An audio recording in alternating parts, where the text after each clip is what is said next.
Title: When the Flames Took Her, He Chose Another Child. Chapter 1: The Flames of Fear. The morning was ordinary, filled with the routine of preparing my daughter, Lily, for kindergarten. I tied her shoes, kissed her forehead, and told her to be good. She giggled and waved as she ran off with her pink backpack. By afternoon, my life was torn apart by a frantic call. The kindergarten is on fire. You need to come now. When I arrived, chaos greeted me. The building was engulfed in flames, smoke twisting into the sky like a monster's hand. Parents were screaming, some begging the firefighters to go faster, while others stood frozen in despair. My heart hammered in my chest as I searched for any sign of Lily. Where was she? Was she safe? I spotted Daniel pushing through the crowd, his face etched with determination. Stay here, he ordered, before sprinting toward the blazing building. I wanted to follow, to pull him back or go in myself, but I couldn't move. My legs felt like lead, my fear anchoring me in place. All I could do was pray that he would bring Lily out safely. Minutes crawled by, each one heavier than the last. The air was filled with the acrid stench of burning wood and plastic. The cries of the crowd around me blurred into white noise. My focus was fixed entirely on the kindergarten's door, willing Daniel to emerge with our daughter. When he finally came out, my heart leaped. But the child in his arms wasn't Lily. She was a little girl with golden curls, trembling and sobbing. My relief evaporated, replaced by a wave of confusion and dread. Chapter 2: A Choice Made in Fire. Daniel, where's Lily? I demanded, rushing to him. My voice was high and desperate. I scanned his face, hoping he would say she was right behind him. But his expression told me everything I needed to know. I couldn't find her, he whispered, his voice cracking. He looked down at the little girl in his arms. Emma was in the classroom. She was crying, alone.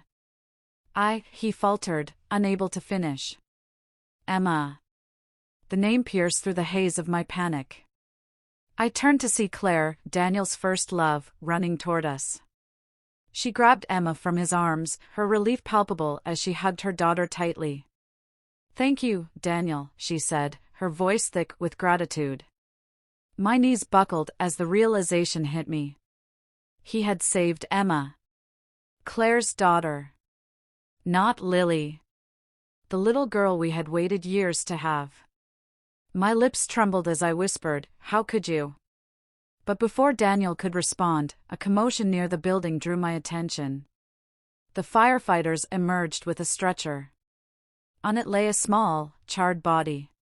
My heart stopped as I recognized the bracelet on the tiny wrist. It was Lily's. My scream tore through the air, raw and primal, as I collapsed to the ground.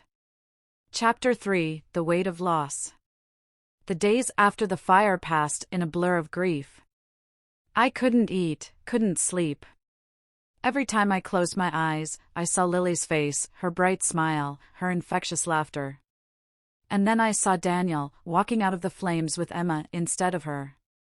I avoided him as much as possible.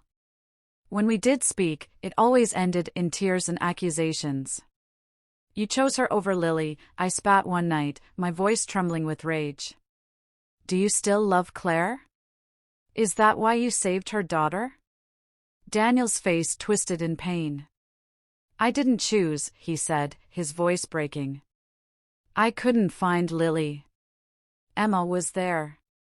I couldn't leave her behind. But his words did little to soothe my anguish. I couldn't shake the feeling that, in some way, he had betrayed me, betrayed us. Claire visited often, bringing Emma to thank Daniel. Each visit was like a knife to my heart. I couldn't bear the sight of her, of Emma, alive and well while Lily was gone. One day, I snapped. Get out! I shouted at Claire, tears streaming down my face. You've already taken enough from me. Daniel didn't defend her, but he didn't defend me either. The silence between us grew heavier, the chasm between us wider. Chapter 4: A Marriage in Ashes. Our home became a battlefield of suppressed emotions. Daniel buried himself in work, avoiding the pain that lingered in every corner of the house. I turned to therapy, desperate for answers, for some way to make sense of the senseless.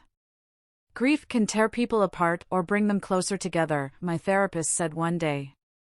But first, you have to decide if you still want to hold on to each other. Her words lingered, echoing in my mind long after the session ended. I began to notice the cracks in Daniel's facade. He wasn't as composed as he seemed. Late at night, I would hear him sobbing quietly in Lily's room, clutching her favorite stuffed animal. It was the first time I realized he was grieving too, in his own way.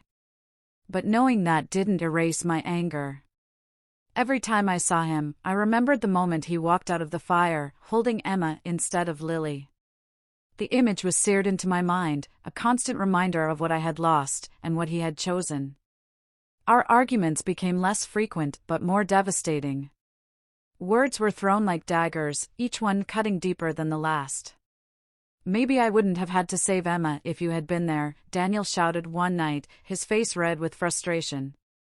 The accusation hung in the air, heavy and unforgivable.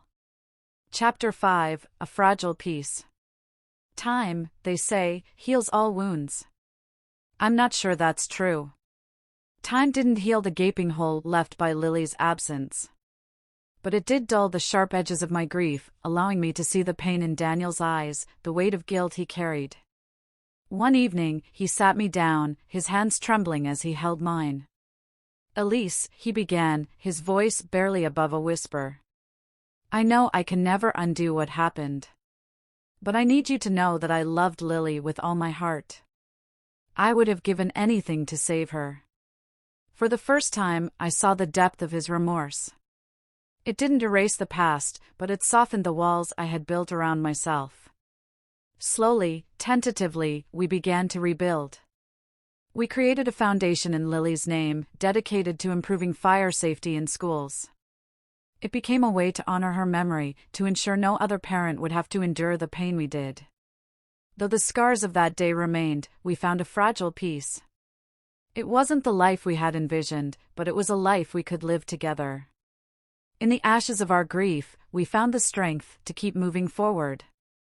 Chapter 6: The Echoes of Loss. The foundation brought a sense of purpose, but it couldn't fill the void left by Lily. Every school we visited, every child we helped, reminded me of what I no longer had. The laughter of children was like a bittersweet melody, a mixture of joy for them and sorrow for Lily. Daniel poured himself into the foundation, spending late nights drafting proposals, organizing events, and meeting with donors. For him, it seemed like a penance, a way to atone for the choice he'd made that day. But for me, it was a constant reminder of the life we lost. One afternoon, while preparing for a fundraiser, I found a drawing in Lily's old backpack. It was a picture of our family, crudely sketched with bright crayons. She had drawn herself holding my hand, with Daniel on the other side. Above us, she'd written in her wobbly letters, "Forever together." The tears came before I could stop them. The weight of my grief overwhelmed me, and I found myself on the floor, clutching the drawing like a lifeline. Daniel found me there, and for the first time in months, we cried together. "She would have been proud of us," I whispered through my tears. "But I can't help feeling like we failed her." Daniel nodded, his own tears spilling over. "I know," he said. "Not a day goes by that I don't wish I could go back and change what happened." Chapter 7: Unfinished Conversations. Months later, Claire approached us at a foundation event. She looked nervous, her hands fidgeting as she stood before me. "Elise, I want to thank you," she said, her voice trembling. "For everything you and Daniel have done, for Emma and for so many others." I stared at her, the bitterness I'd harbored bubbling to the surface. "You don't need to thank me," I said coldly. "Thank Daniel. He's the one who saved your daughter." My words cut through the air, sharp and deliberate. Claire flinched, but didn't look away. "I know you're angry," she said softly. "And you have every right to be. But I need you to know that I never asked Daniel to save Emma. He acted on instinct. Her words stirred something in me. Had I been blaming her unfairly? Or was it easier to direct my anger at her than face the complicated reality of my grief? I didn't respond, turning away instead. Daniel, who had been listening from a distance, placed a hand on my shoulder. "Maybe it's time to let some of this go," he said gently. His eyes were filled with pain but also a quiet strength. "Not for Claire. Not for me. For you." Chapter 8: Finding a New Path. Letting go of anger was easier said than done. But I began to realize that holding on to it was like clinging to a burning ember. It only hurt me more. Therapy helped, as did the work we did with the foundation. Slowly, I started to see glimpses of the woman I used to be, buried beneath layers of pain. Daniel and I also began to reconnect. We started taking small steps, sharing meals, going on walks, even laughing at old memories. It wasn't a seamless process. Some days were harder than others, filled with tension and unspoken words. But the effort was there, and it mattered. One evening, while walking through a park, we stopped by a playground. The sight of children running and playing brought a lump to my throat, but Daniel squeezed my hand. "We'll never forget Lily," he said. "But maybe one day, we can find joy in something new." The idea of having another child felt like a betrayal at first. How could I even think of loving another when Lily's absence still felt so raw? But as time passed, I began to wonder if Daniel was right. Maybe healing didn't mean forgetting, it meant finding room in my heart for both the pain and the possibility of happiness. Chapter 9: A Hopeful Beginning. 2 years after the fire, we visited a memorial for Lily.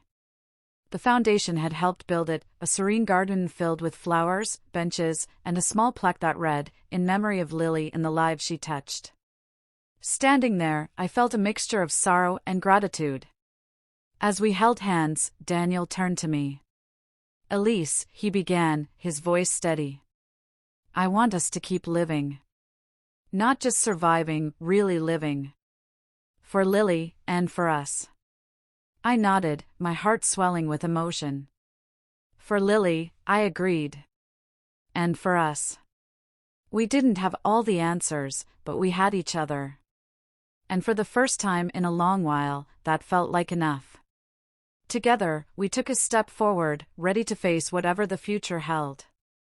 Chapter 10: The Shadows of Memory. As time passed, life began to regain some semblance of normalcy, though the shadows of that tragic day lingered. Daniel and I moved to a new house in a quieter neighborhood, hoping for a fresh start. The walls of our new home were bare, waiting for memories to be made. But every once in a while, I would catch myself staring at an empty corner, imagining Lily playing there, her laughter echoing through the halls. One afternoon, while unpacking boxes, I stumbled upon one labeled Lily's room. My breath caught as I opened it, revealing her favorite toys, books, and the pink blanket she insisted on carrying everywhere. Each item was a reminder of her vibrant spirit, now gone but never forgotten. Daniel found me sitting amidst the box's contents, tears streaming down my face. Without a word, he sat beside me, wrapping me in his arms. "We'll keep her memory alive," he whispered. "She'll always be with us." We decided to create a space in the house dedicated to Lily, a small nook with her belongings, pictures, and the things she loved. It wasn't much, but it felt like a way to honor her, to keep her close even as we moved forward. That evening, as we lit a candle in her memory, Daniel held my hand and said, "This isn't goodbye. It's a promise to live a life she would be proud of." Chapter 11: A New Light. A year later, during one of our foundation events, I met a young girl named Mia. She was 6, with bright eyes and a shy smile, clutching a stuffed bear that reminded me of one Lily used to have. Her mother tearfully explained how the foundation had helped them rebuild after a devastating house fire. Mia's innocence and resilience touched something deep within me. As she hugged me tightly, I felt a warmth I hadn't experienced in a long time, a spark of hope. Daniel noticed the change in me and later asked, "Have you thought about fostering or adopting?" The idea startled me at first. Could I open my heart again, knowing the risk of loss? But as I spent more time with Mia and other children through the foundation, the answer became clearer. Love, despite its vulnerability, was worth the risk. After months of discussions and preparations, Daniel and I decided to apply to become foster parents. It wasn't about replacing Lily, it was about channeling our love into something meaningful, about giving another child a chance at happiness. Chapter 12: Healing Together. The process of fostering wasn't easy. There were countless interviews, home visits, and training sessions. At times, the questions felt invasive, reopening old wounds. But Daniel and I faced them together, growing stronger as a team. When we were finally approved, we welcomed our first foster child, a quiet 3-year-old boy named Ethan. He had been through more in his short life than most adults, and his cautious demeanor broke my heart. Ethan's presence brought a new energy to our home. He was hesitant at first, clinging to Daniel and observing me from a distance. But with time and patience, he began to open up, sharing small smiles and reaching for my hand during walks. One evening, as I tucked Ethan into bed, he whispered, "Do you think your little girl would have liked me?" His question brought tears to my eyes. "She would have loved you," I said, stroking his hair. "And so do we." Chapter 13: A Love That Grows. Life with Ethan brought its challenges, but it also brought joy. Watching him grow, heal, and find happiness reminded me of Lily's capacity for love. It was as though she was guiding us, her spirit woven into every smile and laugh Ethan shared. Daniel and I found ourselves rediscovering the joy of parenting, reading bedtime stories, building pillow forts, and celebrating milestones. Each moment felt like a step toward healing, a testament to the resilience of love. Ethan began calling us Mom and Dad one sunny afternoon while playing in the backyard. The words took my breath away, filling me with a profound sense of gratitude. Daniel and I exchanged a glance, our eyes brimming with tears. It felt like a blessing, a new chapter written on the pages of our lives. Through Ethan, we learned that love isn't finite. It expands, growing to accommodate new bonds without diminishing the ones that came before. Lily would always be a part of us, but so would Ethan, and any other children we might foster or adopt. Chapter 14: Forever Together. Years later, our family continued to grow, not just with children, but with memories, milestones, and a deepened understanding of love. Ethan thrived, his cautious smile replaced by one of confidence and joy. He became a beacon of hope, a reminder that even after the darkest storms, light could shine through. The foundation flourished, helping countless families recover from loss and tragedy. Daniel and I often spoke at events, sharing our journey and encouraging others to find strength in their struggles. On what would have been Lily's 10th birthday, we gathered as a family at her memorial garden. Ethan, now 8, placed a bouquet of pink lilies at the base of the plaque. "Happy birthday, Lily," he said softly, his voice filled with affection. As we stood there, surrounded by love and memories, I felt a profound sense of peace. Lily's loss would always be a part of our story, but so would the life we built in her honor. Looking at Daniel and Ethan, I knew we had kept our promise to live a life Lily would be proud of.